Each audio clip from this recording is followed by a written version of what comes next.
Let the record reflect we've reconvened with all members present. For those who are able, please rise for the Pledge of Allegiance. I ask to remain standing after the pledge. I pledge allegiance to the flag of the United States of America and to the republic for which it stands, one nation, under God, indivisible, with liberty and justice for all. Take a moment to remember a few Madisonians we lost over the last couple of weeks. Hank Peter Mako passed away at home at the young age of 20, November 20th. He was a lifetime Madison resident whose life ended all too soon. He's survived by his parents, Jennifer Hawker and Stephen Mako, two sisters, Madeline and Paige, his maternal grandparents, Joy Thompson and Gary Hawker, his maternal grandparents, Linda Quinlan and John Mako. He was born February of 2004 and lived a life marked by unwavering optimism, passion, and kindness. He devoted his entire life to helping others, and he inspired countless people with his enthusiasm and positivity. Jake had a passion for life and a passion to do whatever he could do for others in need, even in the midst of this courageous 3.5-year battle with cancer. Madison recognized Jake with a proclamation noting his courage and spirit as he faced the battle against cancer, a battle that he knew he wouldn't win. That didn't stop. I want to thank Councilman John Forte for presenting that proclamation to Jake and his family. Jake worked at front desk at Madison area YMCA, so many of you may know him. For the last few years, he decided to start learning Spanish so he could help the Spanish-speaking members of the Y. He was also a volunteer for the Pastor Kessler, wanted to counsel other young people with spinal cord injuries and provide the support he wished he had when he was staying there. He attended County College of Morris, where he was working on his degree in digital design. As he said in his obituary, Jake has inspired us all by the way he lived. Our lives are richer because of his. His life may be short, but his legacy will be forever.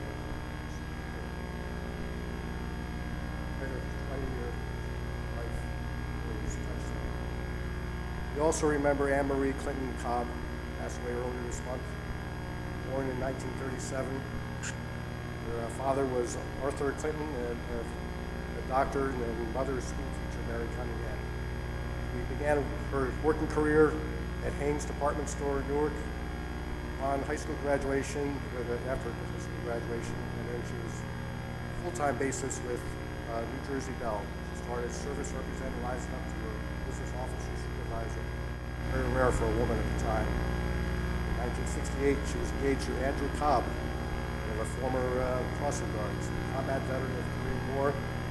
But she wasn't in haste to marriage. Set a marriage date, as it says in her obituary, until he brought his 3-year-old son to spend the day with her. Annie's first wife had died 14 months earlier. They had a son named Mac, whom Anne fell instantly in love with.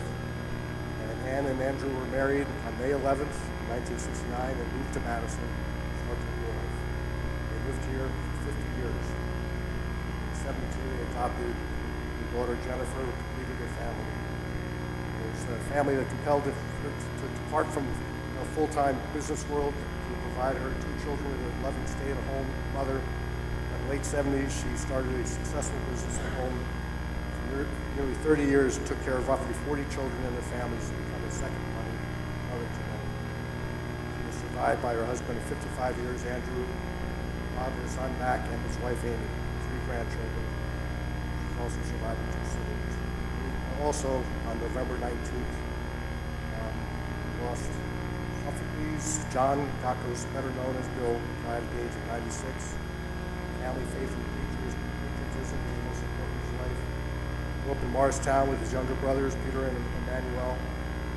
During high school and college, he worked at John's Delicatessen, family-owned liquor store in Delicatessen in Morristown.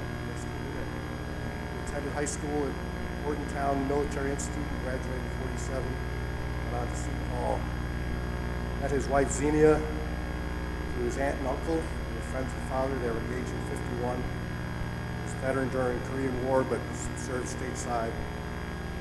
His service was interrupted when he came back to run the store for a little bit after father died in 51, but went back into service. Xenia and Bill first lived in Petersburg, Virginia, And then after his second service period, they returned to Madison in 1956. The first and only house they ever had in Madison, Borough Drive. A little bit later, raised the three children, John, Nicholas, and Sandra. With General Motors in New York City, as a staff accountant, became a sales manager for GMC Trucking Group based out of Elizabeth, and was very successful until his retirement in '86. Survived by his wife of 71 years, Vinia, his children John, Nicholas, and Sandra, and their respective spouses, and 6 grandchildren. Let's take a moment to remember Jake Mocco, Anne Marie Cobb, and Bill Gatos. Let's pass our thoughts on the families and friends.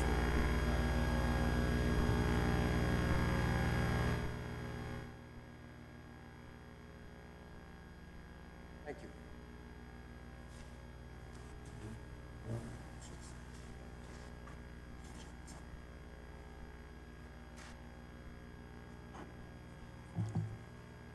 Welcome all. I apologize for delay. The agenda and the executive, but we are here now. So just there are no minutes for approval, so I'll go right into my greetings and thank you for all those that carved out some time during Thanksgiving week to be here. And it was great to see a soaking rain last week. Even with the temperatures barely reaching 40, we had to endure a few miserable days, but it was miserable days and well worth it. We still have a long ways to go to make up for the dry spell we've had since August. A couple of things going on last couple of weeks. On November 16th, I attended the Entrepreneurship Accelerator Incubation Signature Program graduation. I actually had to say that at least 3 or 4 times when I was there, which you probably know is a challenge for me. But this is a program of the Morris Hispanic Chamber of Commerce, which was held in the Anywhere building right in Madison. So I congratulated them on their completion of the program, which will greatly support them as they grow their small businesses and make Morris County even stronger.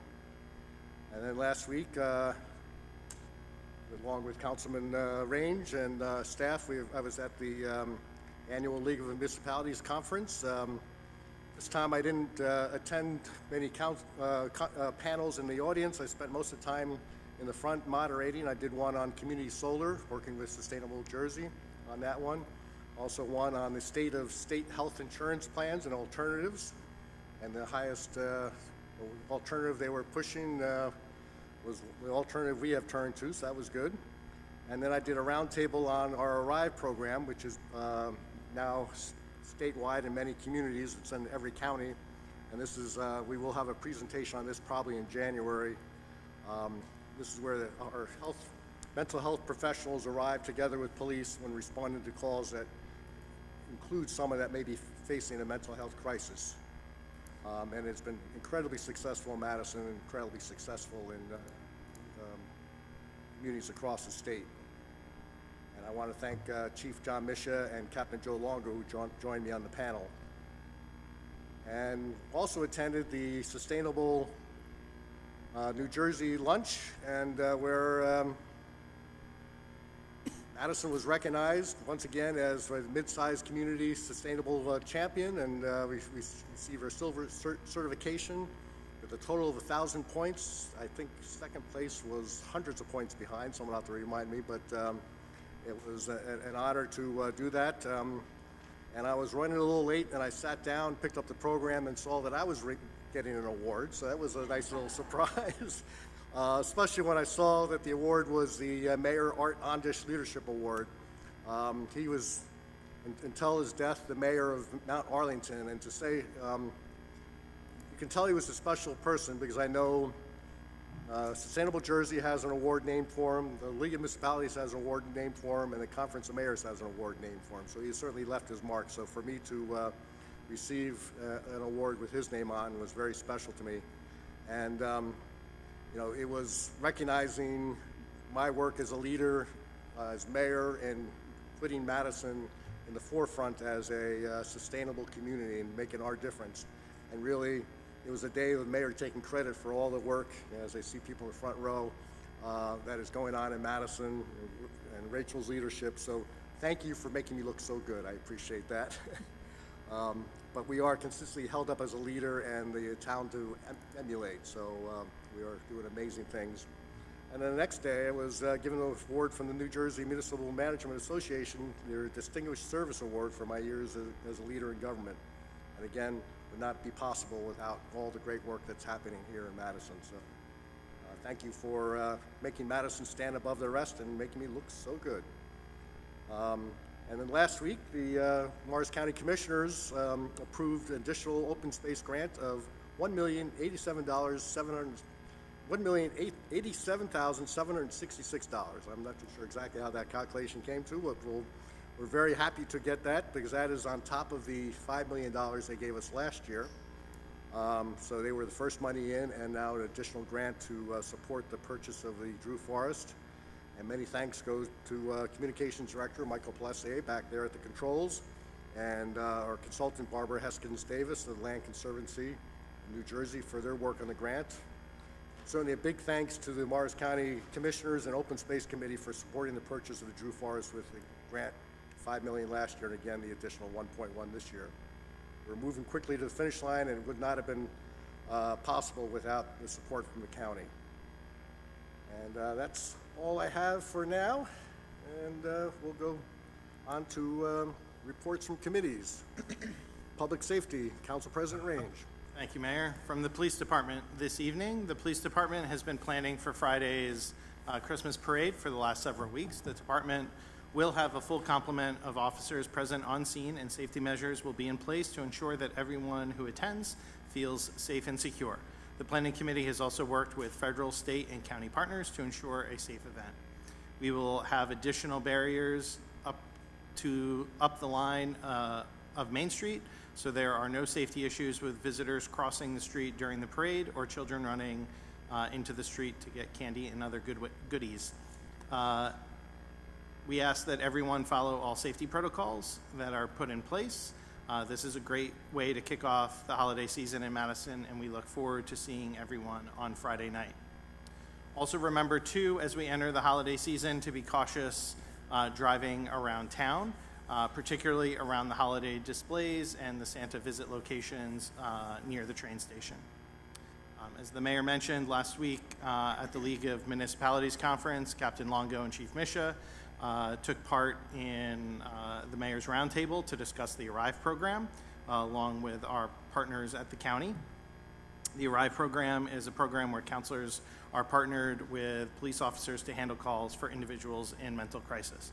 Madison was one of the first towns in Morris County to adopt the program and to take part. For more information on ARRIVE, you can visit RoseNet, and we're very proud of this ongoing effort in the police department. And from the fire department this evening, with the recent rain, the outdoor fire ban in New Jersey has been lifted, but we should continue to remain vigilant with any outdoor fires over the course of the next several weeks as we are continue to be in a unprecedented drought condition. As we move into the holiday season and you're hanging up various holiday decorations, it is important to make sure that you are not using any worn or damaged electrical cords, which could result in fire. And also be sure that electrical cords and decorations have a UL, that's the Underwriters Laboratory label on the cord. It is especially important to take care when using candles as well, whether or not they are part of holiday celebrations. Also from the fire department, Captain Blair and Lieutenant Webb have both completed the 101-hour fire arson investigation course. This class, which is run by the International Association of Arson Investigators, certifies both Blair and Webb to begin cause and origin of fires investigations. The 101 hours includes both classroom and hands-on training at both the Middlesex and Morris County Fire Academies. So congratulations to Captain Blair and Lieutenant Webb, and we thank them for that ongoing training. And lastly tonight, next week, the fire department will be conducting confined space rescue training with the Picatinny Arsenal Fire Department and the Cedar Knolls Fire Department right here at Madison Fire Headquarters. We are known in the county for our confined space operations, so we're glad to be able to share this knowledge and to provide confined space rescue as one of our shared services, as we discussed last meeting. And that is all from Public Safety tonight. Mayor, thank you. Thank you very much. Finance Borough Clerk, Ms. Ehrlich. Thank you, Mayor. The Tax Department reminds us that the deadline for filing the anchor benefit application with the state has been extended to December 6th of this year. This program replaced the Homestead Benefit Program. Unlike Homestead, the anchor benefit is paid directly by direct deposit or check, not as a credit off of property taxes. It's available to both homeowners and renters or tenants. Homeowners with income under $250,000 and renters with income under $150,000 are eligible. For more information or to check the status of your benefit, please visit the tax collectors page on Rosenet and follow the link to visit the state of New Jersey's anchor page. Okay, just as Santa comes to town at this time of year, I am excited to announce that budget season has arrived. Tonight, we have our first budget presentation. As we have done for the past few years, we will discuss capital items and the draft 5-year capital plan before year end. No action will be taken, but this will give council and the public an opportunity to see the plan and the projects that will hopefully be funded and completed in 2025. Administration is suggesting a budget schedule similar to years past with the following dates and topics. Tonight, as I mentioned, the 25th, we will have the draft 5-year capital plan. On December 9th, we will discuss open space, recreation, and historic preservation trust fund, as well as capacity costs, so that's our electric utility, and utility dividend. On January 27th, we'll have a presentation from Public Works, the water utility, the electric utility, and utility fund balances. On February 10th, we will have our initial municipal budget review and presentation from the fire department. On February 24th, we will have department head presentations. And a month later, on March 24th, we will have the final budget hearing and strategic planning discussion, as well as our budget introduction. And then on the 28th, we will target to have our budget hearing and adoption. This year, we are under state review, as happens every 3 years, I believe. So it is possible that the introduction and adoption dates may change based on input from the state. Thank you very much. Thank you. And Public Works and Engineering, Mr. Landrigan. Thank you, Mayor. From the Department of Public Works, while the crews are out and working extra hours, it takes almost 3 weeks for DPW to make it around town, picking up all the leaves. The DPW would like to thank the residents for their patience. Crews have completed the 3rd time around the borough with the leaf vacuums, and now a transition to the chloro will be used as a result of the recent rainstorm. Pumpkins can be recycled at the DPW garage. They can be dumped off at any time into the truck marked pumpkin recycling. Repair work is continuing on the DPW roof trusses, and finally storm drains and swales were cleaned in preparation for the current rainstorm, which we all needed. Thank you, Mayor. Thank you. Utilities, Mr. Alan Putis. Thank you, Mayor. Welcome, everybody from the community. From the Water Department, is actually a abbreviated summary that the administration helped put together for me. This evening, we will have a presentation and introduction of an ordinance to adjust certain specific sections of the water rate schedule. There are 3 water rates that are being revised in the ordinance, all with the hope of encouraging water conservation. First, the administration is requesting that a new rate be established for residential water customers that use the most water. This will have an impact on approximately 150 customers that use significant amounts of water, presumably for irrigation and landscaping. The vast majority of the residents of Madison consume less than 10,000 cubic meters of water, which equates to about 800 gallons. No, 200 to 300 gallons a day. A typical home, 200 to 300 gallons a day. If you consume more than 74,000 gallons a year, you are in this category. High water consuming residents will continue to pay the same rate as all the other homes for water up to the 74,800 gallons, but they will pay more for any water over 74,800 gallons. The hope is that the higher rate will incentivize the residents to conserve water. review their irrigation systems, and reconsider their landscaping and water needs. The second adjustment to the water rate deals with the minimum charges for residential customers. There's some customers in Madison that have a 1-inch water meter pipe, and they pay a much higher minimum service charge for having this. But many of these customers are smaller residences that consume much less than the minimum. But because of their meter size, they get charged a higher amount than other homes. So it's a disincentive to conservation and also not fair. The ordinance will make the minimum charge for residential customers with a 1-inch water meter the same as residential customers with a 3/4-inch meter. So the 1-inch meter people win. Finally, the ordinance adjusts the fee charged for construction water to be in line with other water utilities in the area. Construction water is a fixed fee and is offered to properties that are being rebuilt or under construction and have no water meter. Our goal is to encourage the builders to install water meters as soon as possible so that they pay for the actual water they consume. As is the case with the other two ordinance changes, we hope this change will also encourage conservation of water. Water is a precious and limited resource. We know that the recent severe drought in New Jersey caused us to be very aware of this. Most of us are also aware that new construction is anticipated in Madison in the coming years. As such, it's appropriate for the council to consider changing these rates and creating water conservation measures. The electric utility continues to change water meters. They are up to 2,200. There is approximately, the new company that we contracted with has changed 2,200 meters. The previous company did about 1,000 meters. So they're up to about 4,500 total water meter replacements, 800 to 900 left to go. And a brief report about Well B, which we have been renovating for well over a year. It's up and running and is presently being used as our primary well. From the electric utility, the electric department cut down, set up, and decorated the annual Christmas tree on Waverly Place. Hopefully most of you have noticed it, even though it's not bright and cheery yet, but it will be on Friday. Many thanks to the Madison Board of Education for donating the tree from the Madison High School property. Our crews also checked every wreath that's being hung in town for dead bulbs. They replaced them and they put them up throughout town. On November 15th, a contractor inadvertently hit an underground high voltage line, which required the temporary shutoff of electric service to a large part of the town to effectuate the repair. I don't know if any of you were affected by that on November 15th.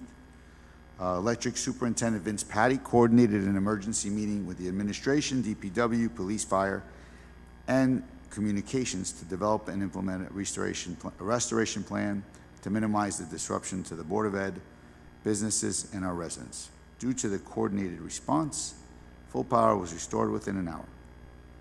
2 of the 8 circuit relays have been upgraded at the Kings Road substation. This project will allow us to meter each circuit activity individually and is also required by our interconnection agreement with JCP&L. This work will continue into the new year. That's all, Mayor. Thank you very much. Hey. Community Affairs, Ms. Honahan. Thank you, Mayor. So along with the budget comes Santa. So Friday we have the Christmas parade and tree lighting, a great day in Madison. Thank you to the Toto family and all the friends that support the volunteer work on that. Saturday, the farm and artisan market will continue, and that will go through December 14th. Also on Saturday, it's Small Business Saturday, so we encourage you to shop downtown at our great shops. The Secret Santa event, which is sort of a surprise on the streets. If you're shopping downtown, you can win gift certificates to stores downtown. So all you have to do is shop downtown and someone may surprise you with a gift certificate. There are many events at the Madison Art Center. Please check online. And last week we had the next step in the parks concept review plan, or concept input. I encourage you, that is also on RoseNet, so if you're interested in the parks and what's going to happen there in the future, please take part. That's it, Mayor. Very much. And Health, Mr. Forte. Thank you, Mayor. The Health Department will be hosting a free rabies clinic on Saturday, December 7th at the Madison Volunteer Ambulance Corps, 29 Prospect Street, from 10 a.m. until 12 noon. You do not need to be a Madison resident to attend. As a reminder, all dogs and cats are required to be vaccinated for rabies and licensed within the borough. The health department is excited to announce that we now have social media pages. Please follow us on Instagram and as a reminder to folks, we partner with Westfield, so at Westfield Regional Health Department and on Facebook at Westfield Regional Health Department. These pages will be used to submit timely health information and alerts. Thank you, Mayor. Very much. Now on to communications and petitions. Yes, Mayor. The Mayor and Council received a letter from the Township Committee of the Township of Mendham supporting the purchase of the Drew Forest. It was November the 8th. Very much. Now we move on to the first of two invitations for public comment. This one is limited to items on our agenda discussion list and also our resolutions that are part of the consent agenda. So these are the items you may comment on at this time. If you want to comment on something different than this list, you will have that period coming up shortly. So we are going to have a report on the climate action recommendations. We'll have the water rate amendment ordinance. We've already had a little primer on that one. And then the 5-year capital plan, which was also mentioned in the report. And these are the resolutions that you may comment on, and these will also be part of the consent agenda at the end of the meeting. Resolution 322, appointing Christopher McDougall to the position of confidential assistant in Public Works Department, annual salary $143,000. 323 is resolution appointing Ryan Bagley to the position of apprentice lineman, annual salary $65,784. Resolution 324, adopting 2025 climate recommendations. We'll be hearing about that shortly. Resolution 325 is awarding contract to Rapid Pump and Meter Service for materials and labor to replace valves at the West End Pump Station.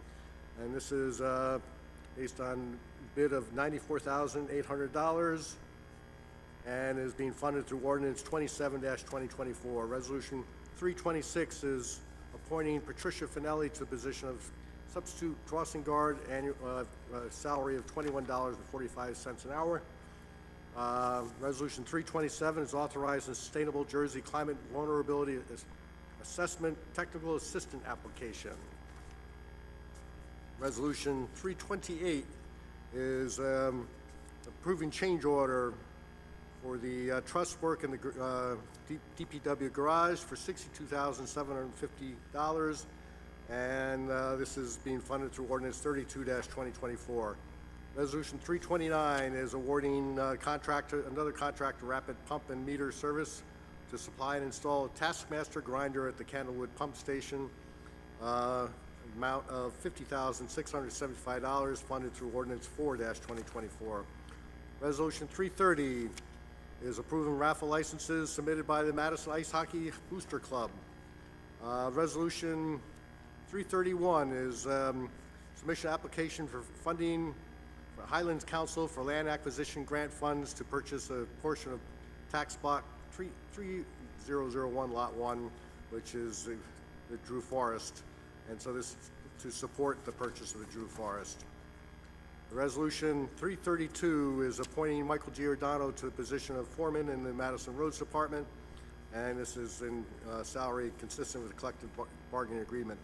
Resolution 333 is authorizing ratification execution of a settlement agreement and last chance agreement. That's employment related. And Resolution 334 is approving raffle licenses for St. Vincent Martyr Church. So you may comment on those resolutions or the three agenda discussions. If you want to comment on any of those, step up to the lectern, state your name, your address, and the item you're commenting on, and then we give you 3 minutes, but I give you a nice 1 minute grace period, especially since it's a holiday season, and we will stop you at 4 minutes. Anyone wishing to comment, please step forward. And just so in the public, that's consistent with, even if we're not the holiday season, because I have to be consistent throughout the year.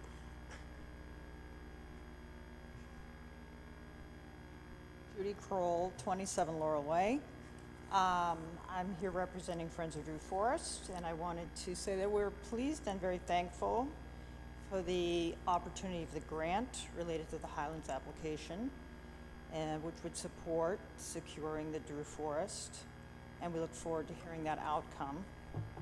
I have 10 other things that Friends of Drew Forest are thankful for, but none of them are related to this resolution in particular, so I'm happy to wait to the second comment period, or I could provide them now.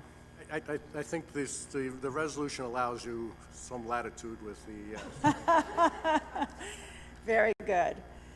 So these are the 10 things that Friends of Drew Forest are thankful for this holiday season. Claire is thankful for a Save the Drew Forest sign in the Snooky shop downtown, and that was one of the first merchants that supported us when we first started putting out signs and asking retail establishments to support us. Mary Jane is thankful she can shop at the farmer's market instead of sitting behind a table at the farmer's market. Kathy, who's here tonight, is very thankful that she no longer has to look at a pink plastic flamingo in the Arboretum. And all of us are thankful for last week's rainfall. Colette's thankful for Pete, the great blue heron who lives in the Arboretum. We're also very thankful to the Morris County Commissioners, who again approved another $1 billion plus grant to support the forest purchase. We're grateful that the fire department's unscheduled tour of the forest was a success. And we're grateful to Mendham Township for joining the other 7 towns that have offered support in the forms of resolutions to preservation of the forest. I'm thankful to Lydia Chambers, my co-chair, and to all of our board and steering committee members for their persistence, faith, and talent.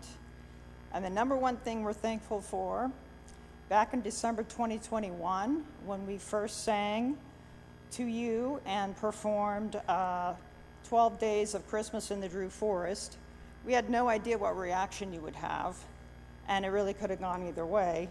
So we are particularly thankful that you enjoyed it and invited us back again.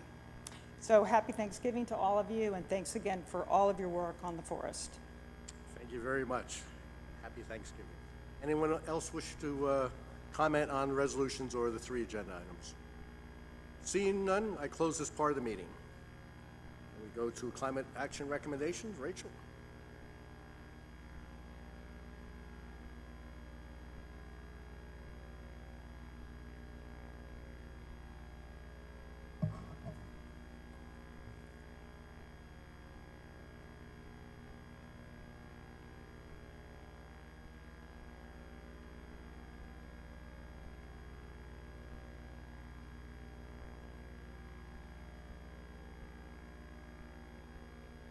I think I'm going to present for my lab.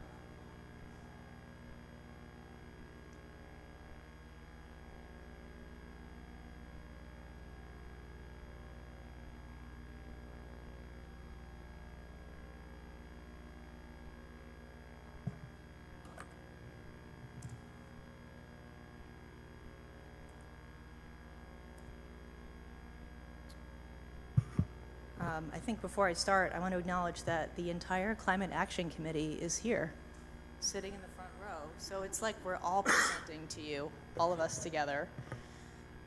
This committee is such a bunch of stalwarts. I cannot tell you the commitment and the dedication to this work.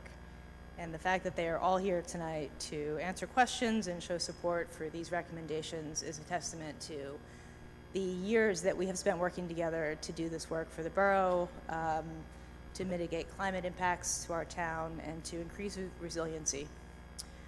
So tonight, I just want to give you like a little reminder of how the process works. I was up here in August to present our 2024 Climate Action Annual Report, which described our climate goals and the progress we're making towards those goals. And as this timeline reminds us, we take these measurements, we assess our progress, and we brief the council on how we're doing. Then we go back to the drawing board and say, okay, where can we make adjustments? What new actions can we take? Here we are in November. We've returned to you to make some recommendations for how we can take lessons learned from our successes and where we need to continue to improve to make some recommendations for the new year. So tonight, if the governing body is in agreement with these recommendations, we have a resolution to adopt the 4 recommendations that I'm going to describe. And I want to thank the council, the mayor, and the administration for being supportive year over year as we continue to pursue the climate action process that was adopted in 2022. Okay, next slide. Here's some good news. We received a check for $200,000 from the BPU. The BPU asked to come here and, oh, Jim, I forgot to bring my giant check up as a prop. Can you wave that for us, Jim? There, oh, you don't have to bring it. There it is. Yes. So I feel like I should put it in front of you guys, right? Here, for the that's perfect. For the paper. Okay. So, as you know, we made an ambitious application to the BPU. We sent them 7 grant requests as part of the Community Energy Plan implementation grant funding the inaugural year. And we were one of 2 towns that received 2 grants. So the 2 grants we received were each for $100,000, and they were both to do beneficial electrification projects in 2 of our most special buildings in town. One of them was to bring heat pumps to the East Wing renovation, which will be going forward in the new year. And the other one was to totally retrofit the Heller Center, formerly the Masonic Lodge, to create a new community facility with new air source heat pumps and retrofit the building to be comfortable for our seniors while improving indoor air quality and cutting our reliance on fossil fuels for that building. So we take this as a sign from the BPU that they are very keen to fund these kinds of projects because they gave us not 1 but 2 grants to do this.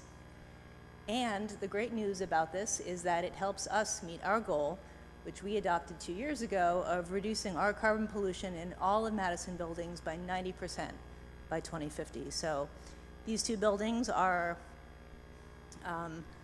a small fraction of our total gas usage in our buildings in town, but they set a strong precedent and show our priorities. And they're also going to be great precedents for towns across the state who want to keep their historic buildings, preserve the character of their towns, and retrofit their buildings to be healthy and efficient and modern. Next slide. Okay, so you may recognize this slide. We have organized our climate goals for energy and resilience by these 5 objectives. This should look familiar. So you know we work on reducing transportation emissions, accelerating clean and renewable energy in town, improving energy efficiency and affordability, reducing emissions through electrification, as I just mentioned, and building climate resilient communities. And this is a resiliency objective to make sure that we mitigate the impacts of an already changed climate and the way that it impacts our residents and our natural resources. Next slide. So we have 4 action recommendations for next year, and they fall under these 2 categories for energy and electrification. They're here summarized in these 4 points. And I have a slide on each one of these, but basically we had some great successes this year with these grant awards, and we know where we want to build on work we've done in the past, and that's what formed our recommendation to focus on these 4 areas for adoption and endorsement by the council. So we recommend that we engage a consultant to implement the electrical grid analysis plan that we spoke to a year ago in December of 2023. We want to support our Madison BOE in their initial steps that they're taking to look at adding solar to school properties by performing an accommodation analysis to see that we can support those potential solar installations on our grid at those locations. We want to get started on design and outreach for the next 2 municipal solar installations so that when the MRCC installation is up and running, we're ready to go with design and bid packages for the next 2 phases. And lastly, we want to engage an HVAC engineer to create electrification plans for the remaining major buildings in the municipal portfolio. Next slide.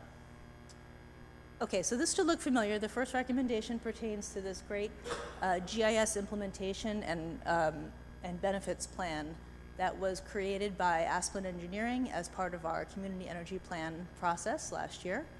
This basically created a phased plan to analyze, document, and model our electrical grid so that we can continue to improve it, stay ahead of increasing demand, and basically have a better idea of how our grid works, which customers are connected to which transformers, and be able to maintain the high level of service and reliability that our residents and businesses expect while dealing with increasing demand for electric vehicles, new solar, and more electric load overall. So our recommendation for 2025 is to implement phase 1 of the grid mapping study. In other words, we're going to do this data gathering phase where we work with a professional consultant to identify the type of database we need, the right GIS software, and then map a portion of our grid, say one of our 16 circuits, and plug it into this database as a kind of a proof of concept. So once we get this phase 1 going, we can move on to the next phases.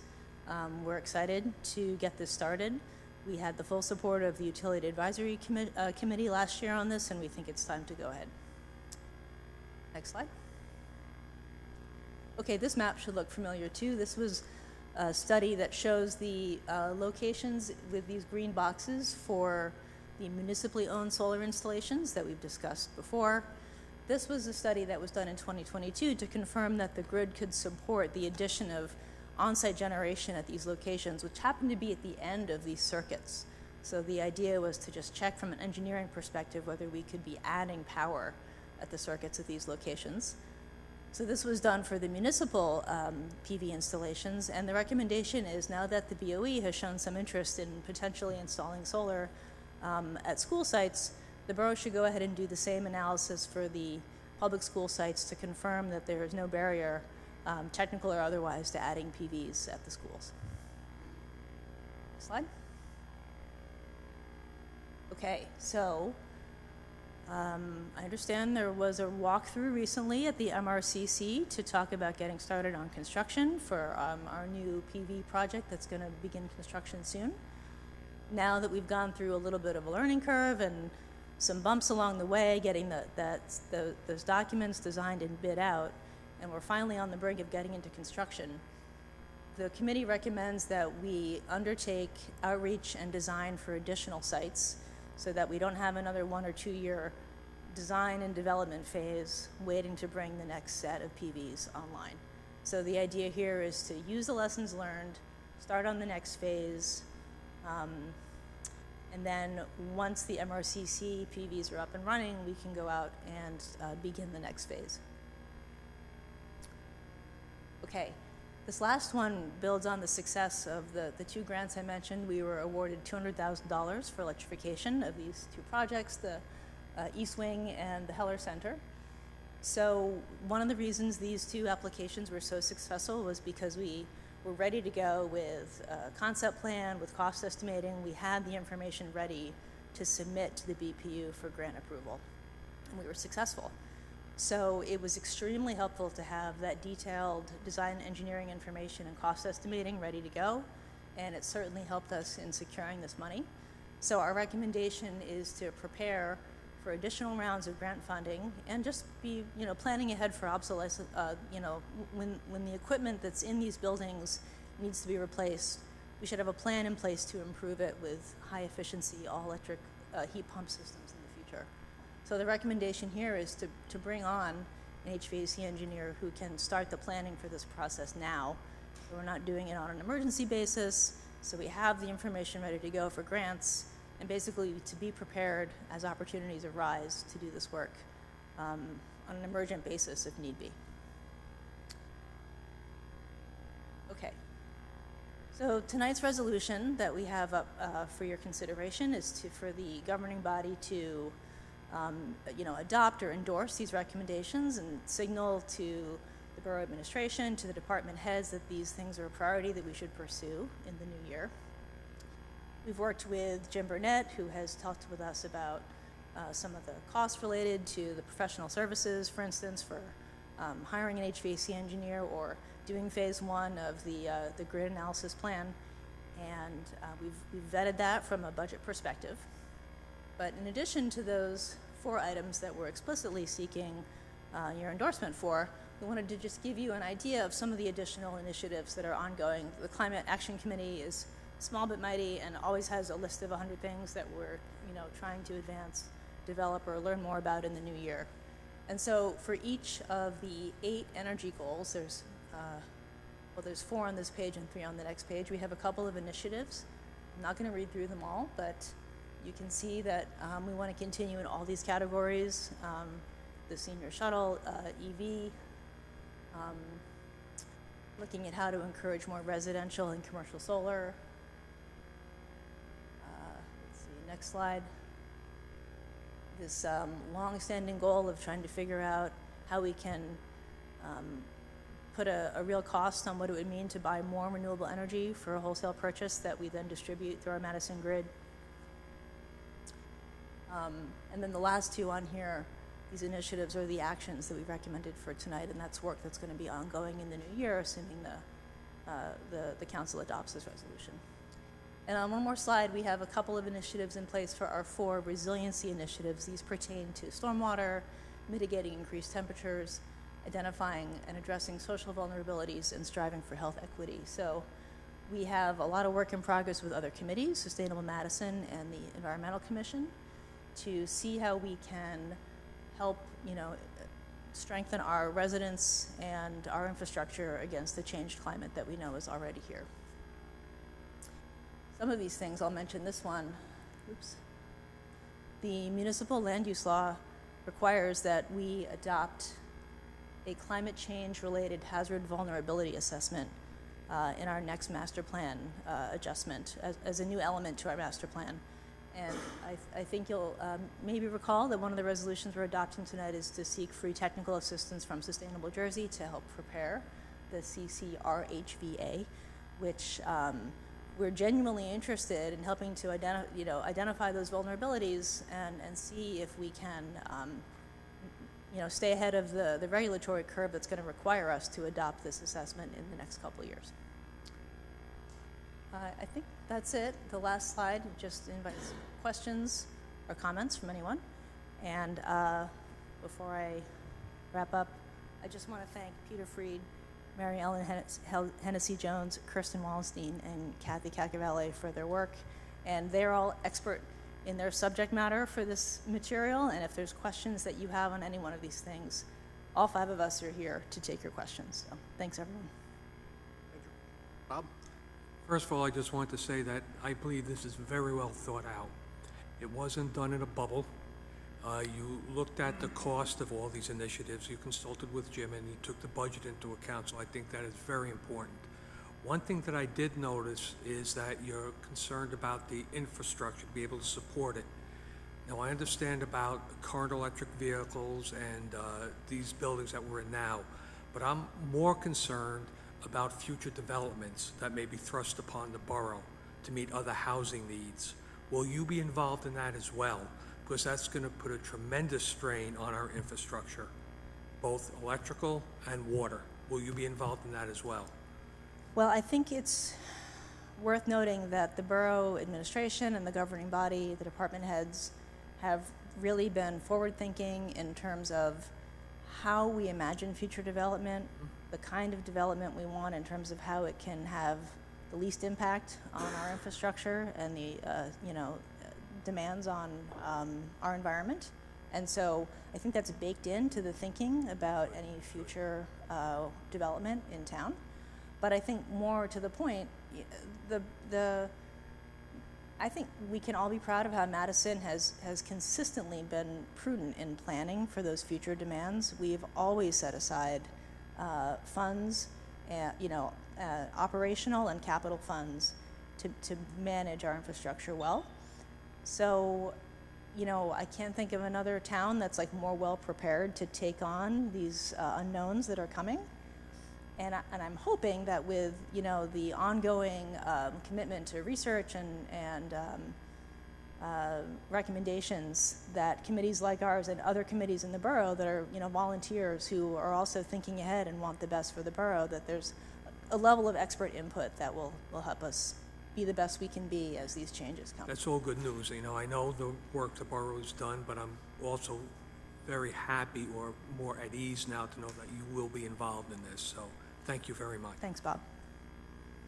Any other questions or comments? Covered it very well. And again, we have Resolution 324, which is on the consent. Okay. The goals, recommendations. Thanks, everyone. To Jim for water rate amendment ordinance, and it'll stay up there for 5-year capital. Thank you, Mayor. Appreciate Councilman Harold Budis's excellent introduction of what we're going to be talking about this evening. Michael, hopefully you can pull the PowerPoint presentation up.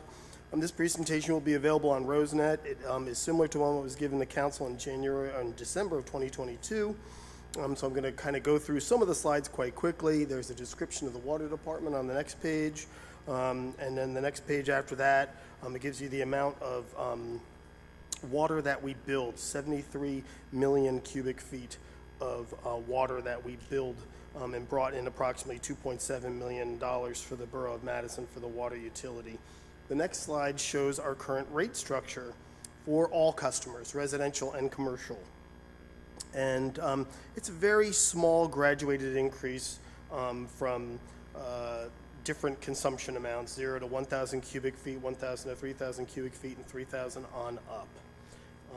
I know that we had showed this before. We'll flip through it rather quickly. How much does one 5-gallon jug of water currently cost a Madison customer? If you took a jug and filled it up at the tap, it's 2 cents. So that's pretty inexpensive compared to what you buy at the gas station or at the grocery store. Next slide. We do have multiple residents that have quarterly summer water bills of over $2,000. Over 90 days, they consume 77,000 5-gallon jugs, 855 jugs a day, or 1,645 jugs on a really high consuming day. This is, next slide, a significant strain on our water system.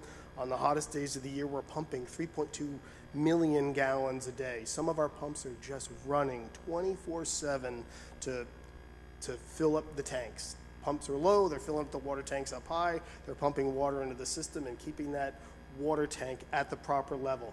Is a very narrow band that water tank has to operate at. Can't drain down all the way. That water tank creates the pressure for the people that live at the top of the hill, and so it's important. And at times our water consumption at 4 a.m., believe it or not, exceeds our water consumption at 7 a.m. So you'd think we're all showering and doing things at 7 a.m., but it's the water, it's the irrigation of landscaping that Councilman Harold Pudas mentioned. And we all know that 50 years ago, water bubbled up out of the ground, like Jed Clampett and the Beverly Hillbillies, but now we have to go down into the 60 feet down to get the water.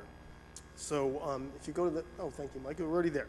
So this shows the number of, and it's 2021 data, because we couldn't pull together newer data quick enough, but it shows the number of residential water usage customers by cubic feet. The vast majority use less than 10,000 cubic feet. Some use a little more than that. A couple use over 30,000 cubic feet of water. Those are the ones that are just consuming thousands of gallons of water a day.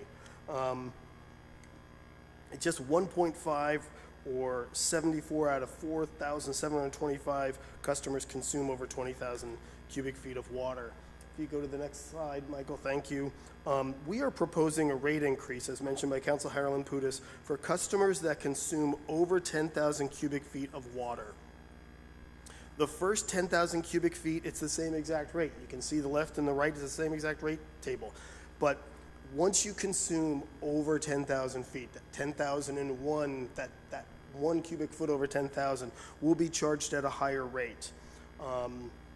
We believe this will generate additional revenue, but that's not the goal to generate revenue. The goal is to generate water conservation and to encourage the residents to hopefully review, as Councilman Harold Pudas said, their landscaping, their irrigation systems, and their consumption.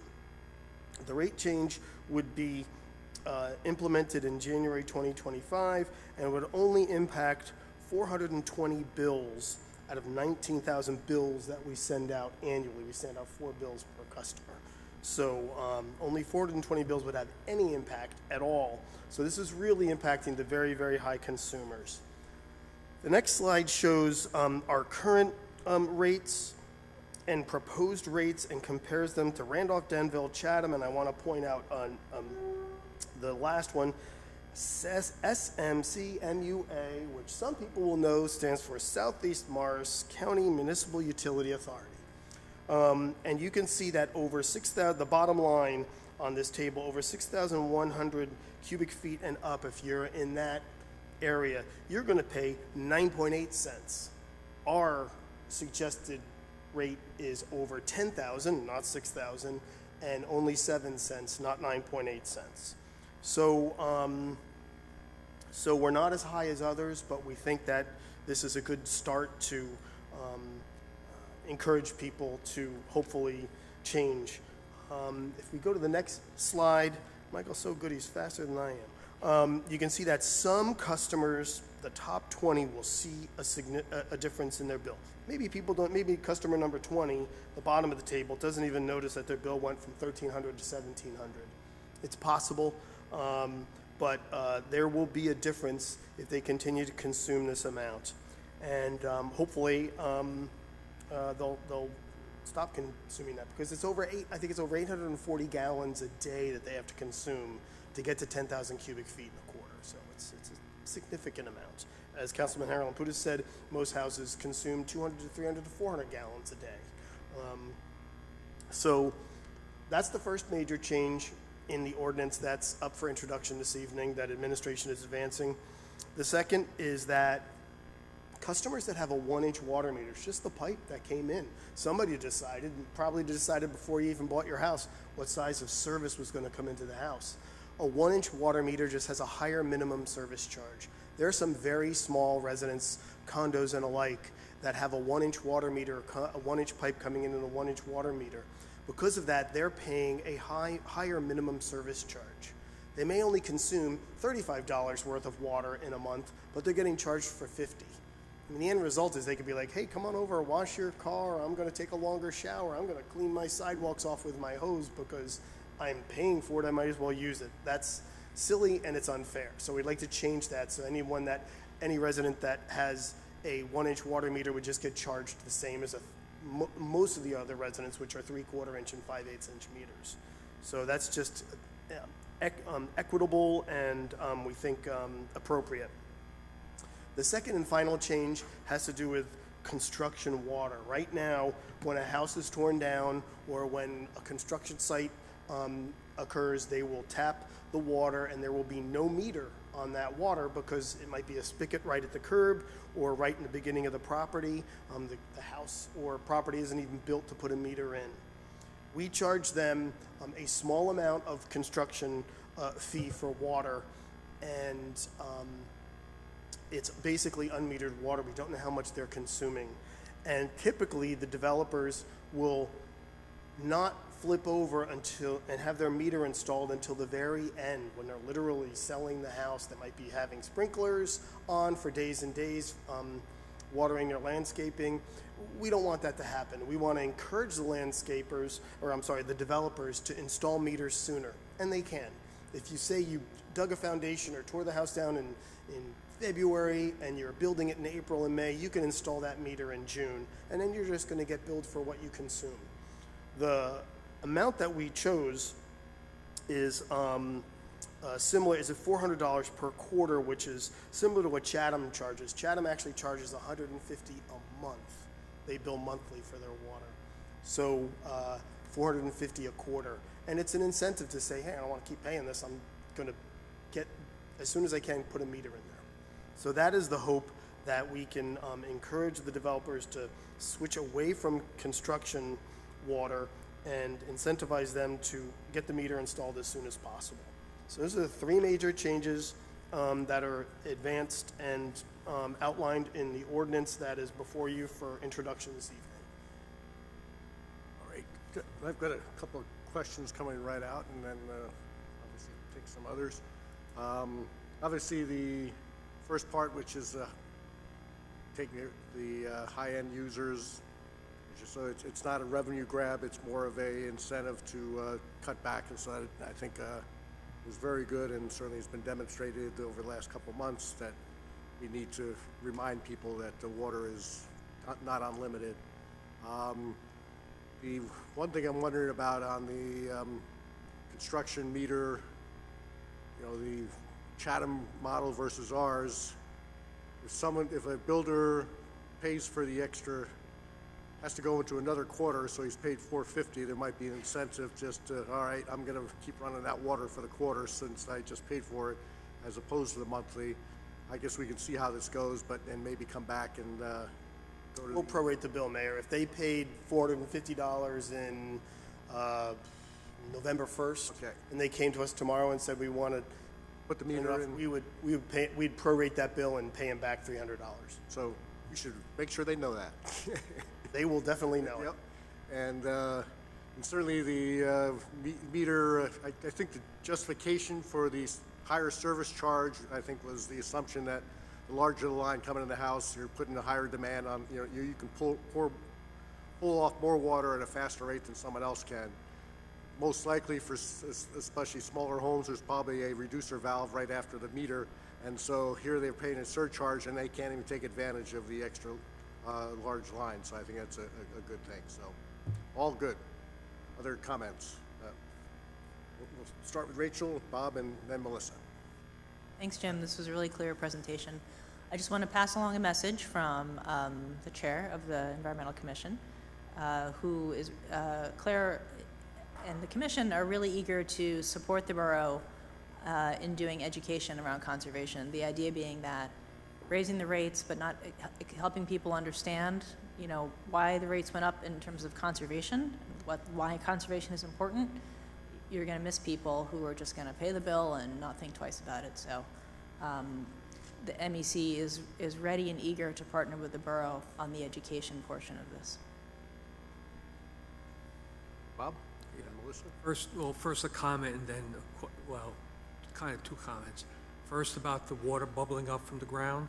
When I lived at the foot of Cedar and Park Avenue during a heavy rainstorm, the pavement of the street actually rose up and water came up from under the ground.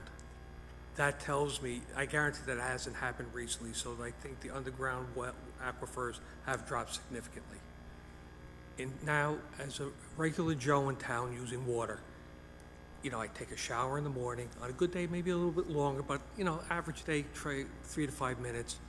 I cook and I, do dishes, whatever. That's what I would consider normal usage, and my rates probably wouldn't change at all based upon that schedule. So if you're an average resident, you're not going to see any change in your water bill. Absolutely 100% correct. Your water tank probably holds 40 to 60 gallons, so you're not emptying that multiple times when you're taking unless you're taking a whole lot of showers or you have a whole lot of kids in the house. So it's really, we only see this happening during the summer. Right. Where we have 4 a.m., we're pumping more water than we are at 7 a.m., and it's because of the massive amount of, the water guys will tell you that you're putting drinking water on your lawn. So it's just the massive amount of water that's being used for landscaping. Got it. Okay, thank you. Melissa? Yeah, a couple of things. Well, I guess that speaks to elimination of lawns, so that's another education opportunity for Madisonians. But going back to getting all of our meters replaced, will those new meters be able to help us pinpoint where maybe some of us have a leak or we're wasting water that we don't even know that we're wasting? Such a good question. Yes, absolutely 100%. We can see it now. We have the meters installed, and the bill now shows consumption for 5 quarters, so you can see a difference. Why is my bill so much higher?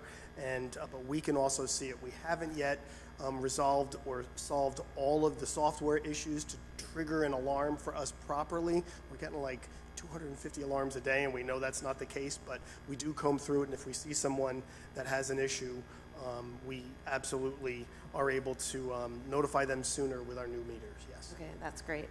And then I feel like some of these higher users are still getting a pretty good deal compared to other local towns.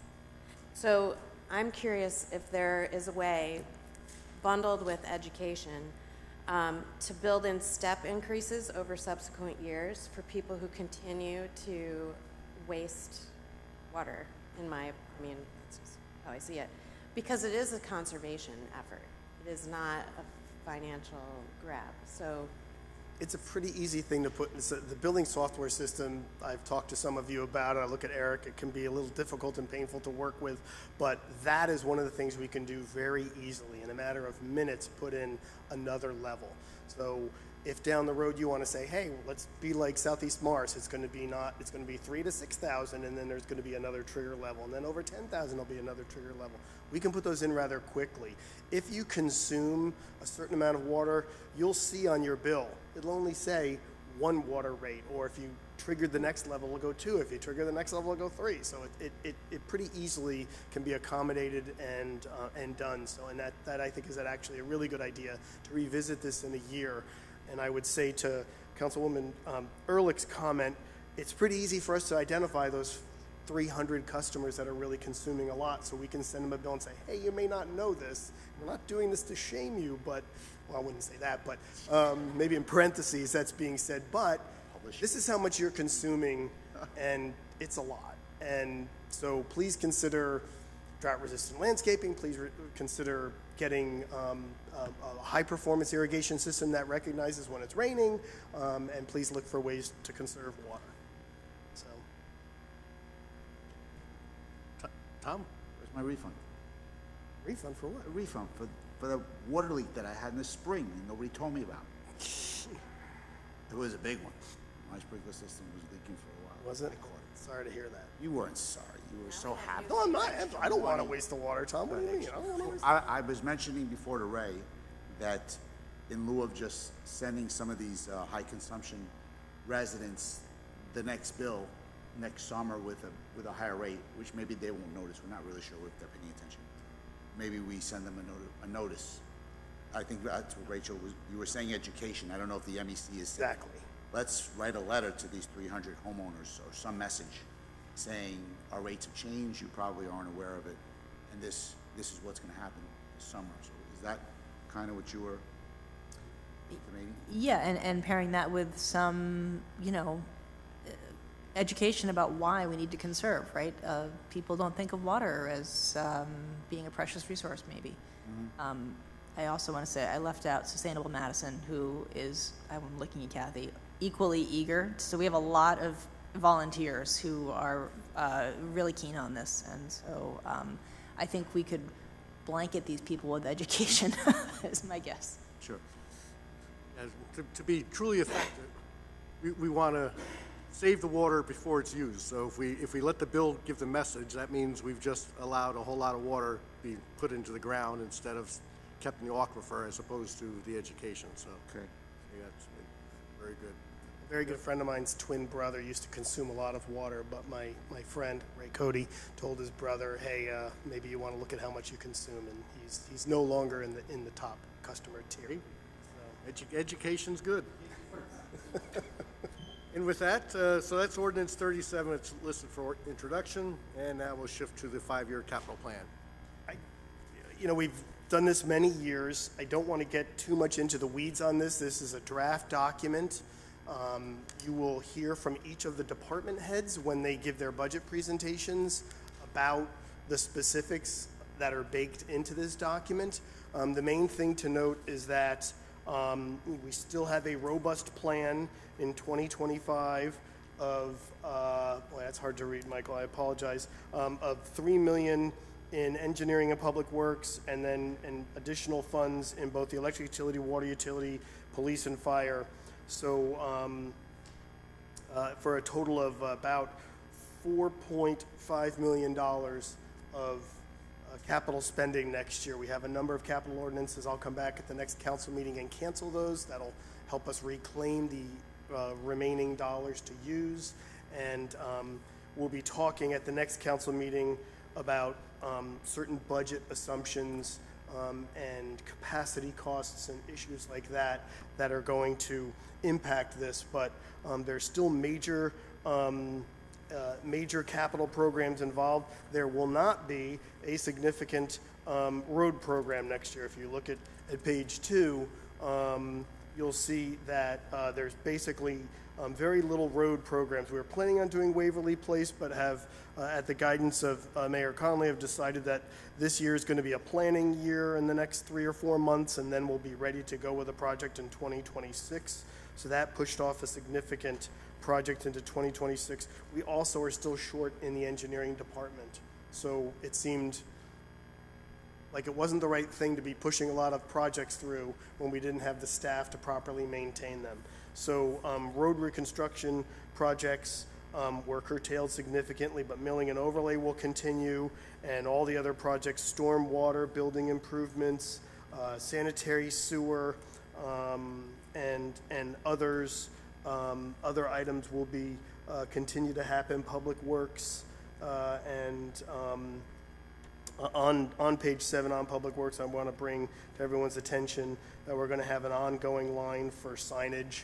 The signage at the parks is older than it's 25 years old. Signage downtown needs to be improved. The Downtown Development Commission's been working on it. There's some money already reserved, but I want to have that as almost a continuing item. We can pre-fund it early, decide exactly how this is going to be spent, but I know that's something that is desperately needed. And so with that, I just wanted to get this document into your hands so you would have a chance to look at it. We'll get it out in the public so the public can look at it. If anybody has any questions, we can discuss it over the coming weeks. Like, And the next meeting, we'll present the odd number pages. what? Yeah, I was noticing there's no mill and overlay. We only have the evening pages, so, yeah. What about the photocopy that I gave you, Mayor? What about the photocopy I gave you? Oh, boy. Was I the guy that took a two-sided copy and put it in as one-sided? Here you go. Who wants it? Oh, That's a great way to cut the budget, Jim. that's a great. Like Christmas, the budget is here. I like that line a lot. all right, Oh, rats. but we will have all the pages posted, and And the document was emailed to you earlier this Right, afternoon, so you have it there. Dang it. all right. Any other questions besides page numbers? Rachel? I just want to raise up something that came up through several meetings of the Complete Streets Committee over the last year, the need to really identify pedestrian safety improvements as its own third category in the road projects. We currently separate road projects into mill and overlay and road reconstruction. And then the pedestrian safety improvements that come along with reconstruction are just sort of like subsidiary to the road projects. And through the recommendations of our police department and members of the Complete Streets Committee and the mayor's recommendation, the proposal is to restructure it so those safety improvements have like a standalone category, so we can see which, troublesome intersections where safety is a concern can be prioritized, over like a 5-year plan. So I'm not sure when we'll get to that level of detail, but I hope that's part of the planning for the coming budget. Thank you. Capturing that. Any other thoughts or comments? Tom? So I just want to second that and say there's actually a couple of streets here that are 3 years out where they're highly trafficked by pedestrians, by our school children walking there, by dog walkers, which have multiplied exponentially since COVID. So they probably should be reconsidered. I don't know if you can move them up, Jim. I don't want to overwhelm us in 2025. You have a big budget, but maybe that's something we could talk about offline. I think the goal, like Woodland Road as an example. I think the goal would be, Yeah.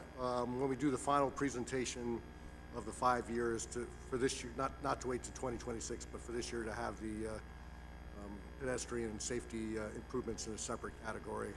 Because the frustration we were getting at the Complete Streets level is we talk about it and then the same streets come up again, and of course we do capture things when roads are reconstructed, but there are some one-offs that we should and can do without having to wait for a bigger project, because what makes this community great, or one of the many things, is the walkability, the bikeability, and so let's not worry about the car ability to take care of those first two.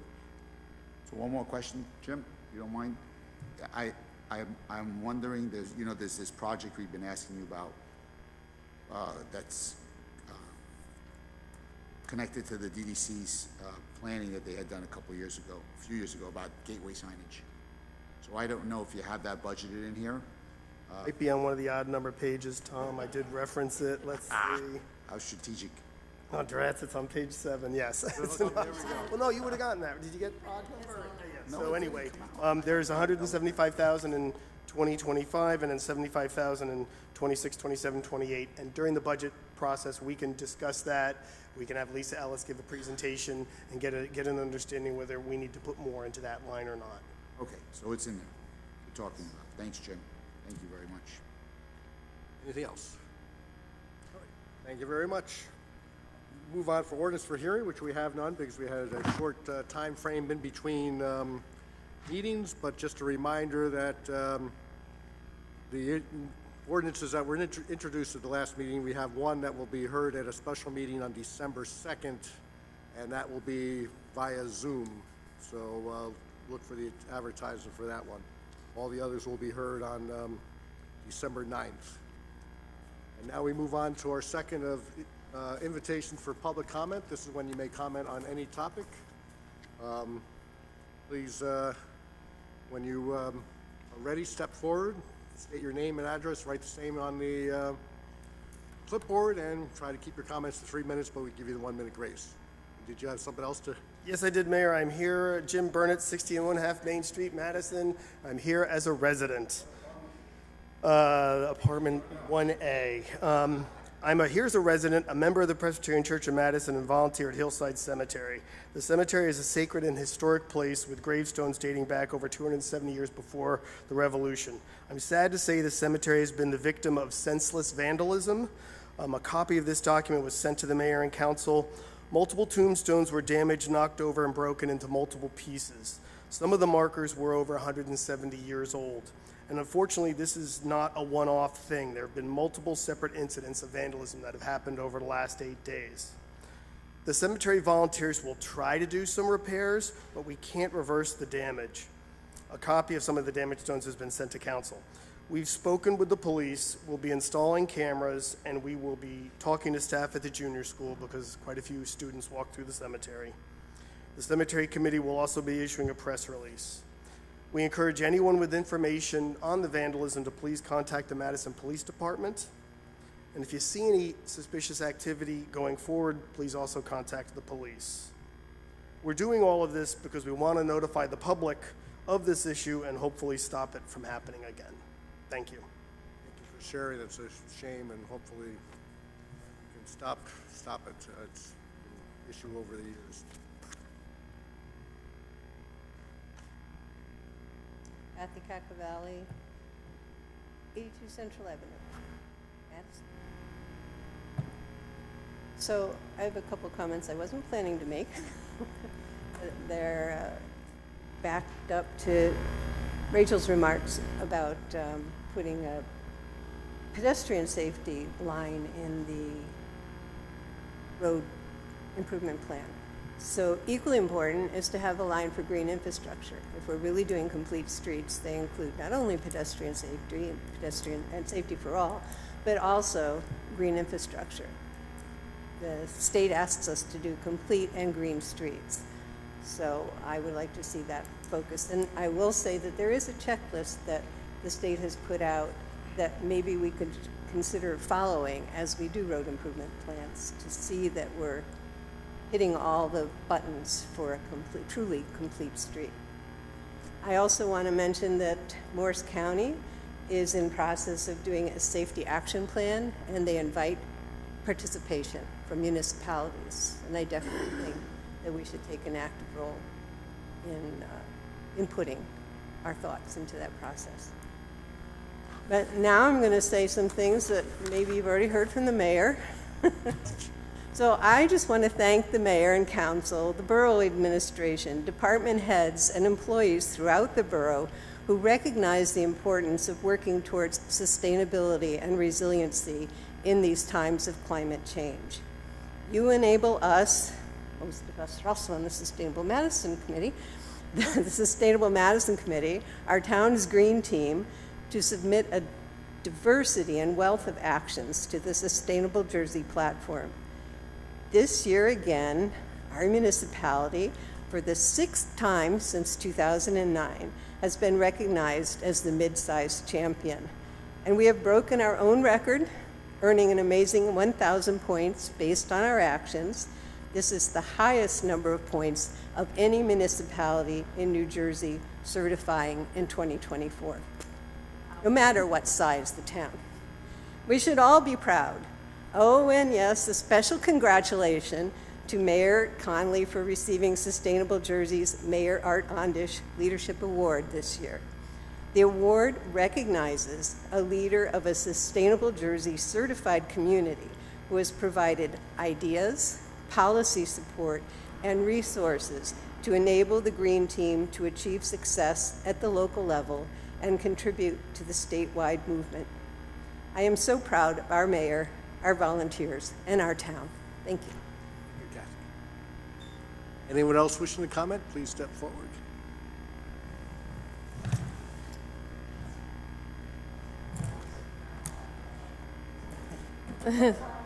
The check. We don't want anyone to comment and take the check.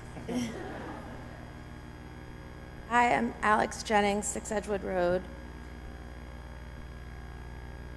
I'm just here to express my support of the council passing the resolution in support of the Immigrant Trust Act, which Stuart Seidenstreicher spoke about at the last council meeting. I was very proud to be a Madison resident in 2017 when the council passed the welcoming resolution, and I would love to see the council take the next step in supporting immigrants in Madison by passing the resolution that would support passing the Immigrant Trust Act at the state level. We have so many immigrants in Madison who add so much to our town. Our kids go to school together, we work alongside each other, and it's my great hope that everyone who lives in our wonderful town stays safe. I believe that passing the resolution would go a long way towards accomplishing that goal. Thank you. Thank you. Yes, we plan to have that resolution coming forward at the next meeting. Tricia Coyle, 3 Stafford Drive. I can't talk and write at the same time,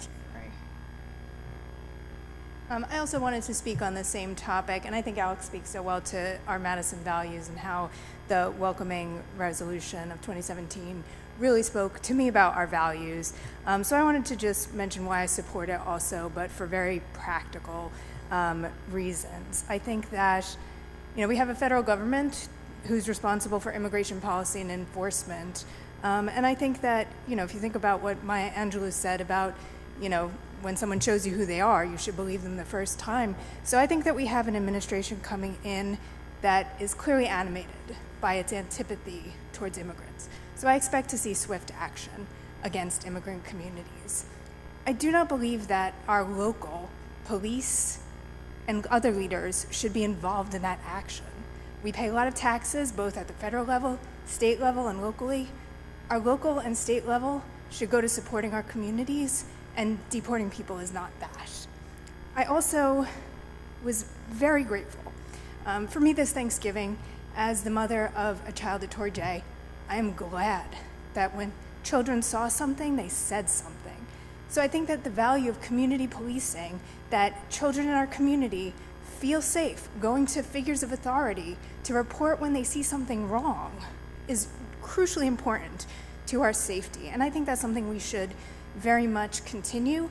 We should make sure that children, regardless of their family members' immigration status, feel comfortable bringing issues forward, whether it's to their teacher, their SRO, to our police. I think that keeps us safe. So I would like to see this body move to support this action and do it expeditiously because, like I said, I think that we're going to see very swift action in this category. Thank you. Thank you. Anyone else wishing to comment? Please step forward.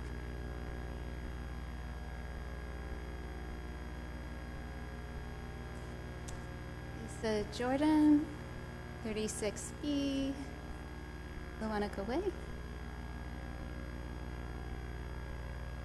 Tonight we see the amazing success of climate action and environmental conservation we're going on in our town, and for me it's a reminder that the 2016 election forced many environmental advocates to turn to local government for meaningful transformation. Immigrant justice advocates are needing to do the same now. And so what brings me here today is also my past, because over 100 years ago, it's my great-grandfather, Leo Anselmi, who left Austria. He was 17 years old. He said goodbye to his parents and never saw them again. And he left because he didn't want to share the fate of his brother, who was slaughtered among the train cars of young men traveling to their first deployment in World War I. And he knew family and friends finding work in the United States in the silver mines of Leadville, Colorado. And like many, he passed through nearby Ellis Island along the way, and because he lived to a very old age, I got to know him. And as a little girl, he'd give me Pepsi when I'd go visit him, and he made wine and sausage, and he drank a large cup of coffee that to me looked more like a bowl. But the push factors that shaped his life, like violent conflict and poverty, and the pull factors, his friends and family and employment, are not so different from circumstances of immigrants arriving today. And while my parents rarely spoke about JFK, his Nation of Immigrants story was the one my parents told me to help me understand my place in this country. It's for these reasons I feel compelled to publicly reject the xenophobia and white supremacist plans put forward by the incoming presidential administration. As Stuart Seidenstricker shared in public comment at the last council meeting, nearly 1 in 4 New Jerseyans is an immigrant. Over 10% of U.S. citizen children live with at least one undocumented family member. And Stuart also asked you to consider the New Jersey Immigrant Trust Act, and I would like to thank you for considering it, and also to encourage you to pass a resolution in support of it. The ACLU describes the Immigrant Trust Act as limiting New Jersey's involvement in the federal detention and deportation system by creating new data privacy protections for people who interact with state and local agencies, by strengthening and codifying the separation between local law enforcement and federal immigration enforcement. Until we pass the ITA, far too many immigrant New Jerseyans and their families will continue to live in fear that routine interactions with state and local government, be it registering for health care, reporting wage theft, or contacting law enforcement, will result in separation from their loved ones and deportation. So thank you, Mayor and Council, for considering support of this New Jersey state bill. Thank you.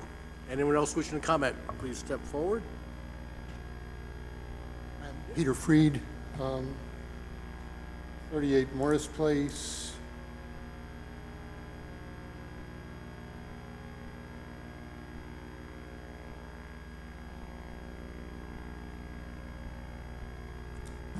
This is not a comment about climate action. I'm not an immigrant, but my parents were. I'm a first-generation American. My parents escaped from Germany, and I wouldn't be here unless they were able to get into this country and find a hospitable place to start a new life. I simply want to say I'm very much in support of the 3 previous commenters and the details that they were supporting themselves. I'm very proud that I live in Madison, which is a welcoming community and welcoming to immigrants, and I think we should try our darndest to maintain that status and support the bills that they're in favor of. Thank you very much. Thank you. Anyone else wishing to comment?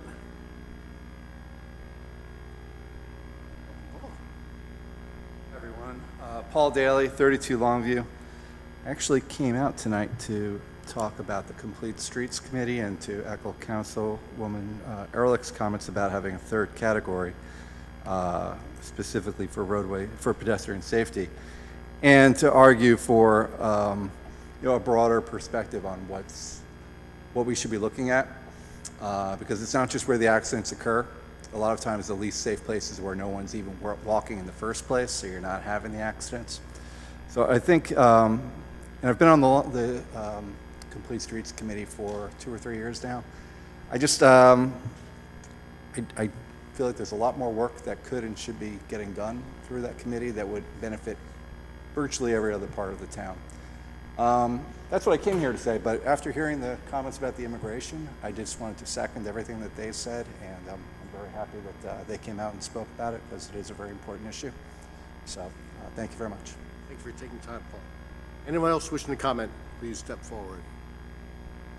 Seeing none, I close this part of the meeting. We now move on to introduction of ordinances. Will the clerk please read the statement? The ordinance is scheduled for first reading, have a hearing date set for December 9th, 2024. All will be published in the Madison Eagle, posted on the bulletin board, and made available to members of the public requesting copies. Actually, they'll be published in the Morris County Daily Record due to the holiday. I call up ordinances for first reading. Ask the clerk to read said ordinances By title, ordinance 36-2024. Ordinance in the Borough of Madison revising Ordinance 30-2022, setting the salary ranges for non-union full-time employees. Mayor, I move ordinance 36-2024. Second? Any council discussion? Roll call vote, please. Ms. Ehrlich? Yes. Mr. Landrigan? Yes. Mr. Range? Yes. Mr. Harlan Pudis? Yes. Ms. Hanahan? Yes. Mr. Forte? Yes. Ordinance 37-2024. Ordinance of the Borough of Madison amending Chapter 190 of the Madison Borough Code entitled Water to authorize the revision of the Borough of Madison's water rates and service fees. Mayor, I move ordinance 37, 2024. Second. Any further council discussion? We covered this pretty well. Okay, roll call vote, please. Ms. Ehrlich? Yes. Mr. Landrigan? Yes. Mr. Range? Yes. Mr. Harlan Pudis? Yes. Ms. Hanahan? Yes. Mr. Forte? Yes. Okay, consent agenda resolutions. Will the clerk please read the statement? Consent agenda resolutions will be enacted with a single motion. Any resolution requiring expenditure is supported by a certification of availability of funds. Any resolution requiring discussion will be removed from the consent agenda. All resolutions will be reflected in full in the minutes. Mayor, I move the consent agenda resolutions R 322, 2024 through 333, 2024. Oh, 34? Yeah, Yep. we have an extra one. 334-2024. I'll second that. Any discussion or any that need to be pulled? Yes, Rachel. Just want to say in brief that I thank the council and the governing body for supporting our 324, which is the resolution of the Borough of Madison adopting the 2025 climate action recommendations. Thanks, everyone, for your support. Thank you. Any further discussion? Roll call vote, please. Ms. Ehrlich? Yes. Mr. Landrigan? Yes. Mr. Range? Yes. Mr. Harlan Pudis? Yes. Ms. Hanahan? Yes. Mr. Forte? Yes. There is no unfinished business. Approval of vouchers. Will the clerk please read the voucher totals? From the current fund, $8,660,967.05.